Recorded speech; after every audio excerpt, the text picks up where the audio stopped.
এই নাচটা সোজা হয়ে গেলেই এই বাড়িটার আয়ু শেষ।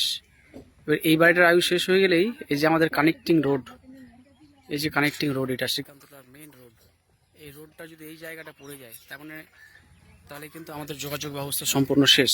যে কটা মানুষ যাও গুছাতে পারছিল সেটাও কিন্তু আর থাকবে না। কিভাবে হঠাৎ করে জলটা বেড়ে যাওয়ার ফলে যে সমস্যাটা সৃষ্টি হলো এটা ভাবনারও অতীত। এই যে দেখুন, আমি এখন রয়েছি শ্রীকান্তলার এই মোড়টাতে। এটা হচ্ছে আমার বোনের বাড়ি, আমার বোনের বাড়িও ভেঙে শেষ। এখানে নির্মলবাবুর বাড়ি ছিল। তুলসীধামটা শুধু তাকিয়ে আছে যে আমি কখন সলিল সমাধি নেব। তুলসীধাম শুধু তাকিয়ে আছে সলিল সমাধি নেওয়ার জন্য। ওখানে ভগবানের মূর্তিও আছে, কিন্তু ভগবান আর কিন্তু সেই জায়গাটাই সেভ করতে পারছেন না আমাদেরকে।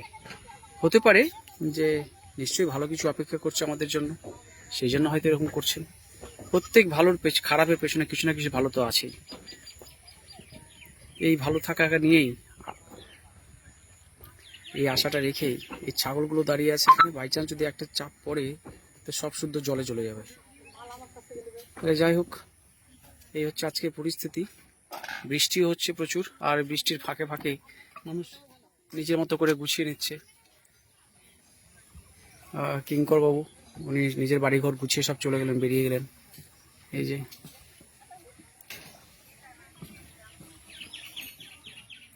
এখানে সব পরিবার ছিল, টিনের চালা তো আপনারা জানেন। এখানে কদিন আগেই বিশাল বড় একটা ঘটনা ঘটে গেছিল।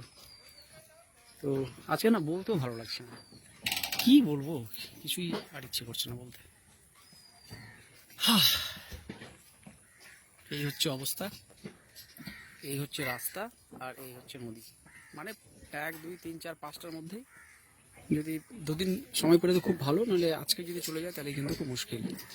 এবার সব থেকে আশার আলো, যে বিশ্বাসটা নিয়ে তুলসী মন্দির প্রতিষ্ঠা করা হয়েছিল, সেই মন্দির আমাদের রক্ষা করে কিনা সেটাই এখন লাখ টাকার প্রশ্ন। Thanks for watching.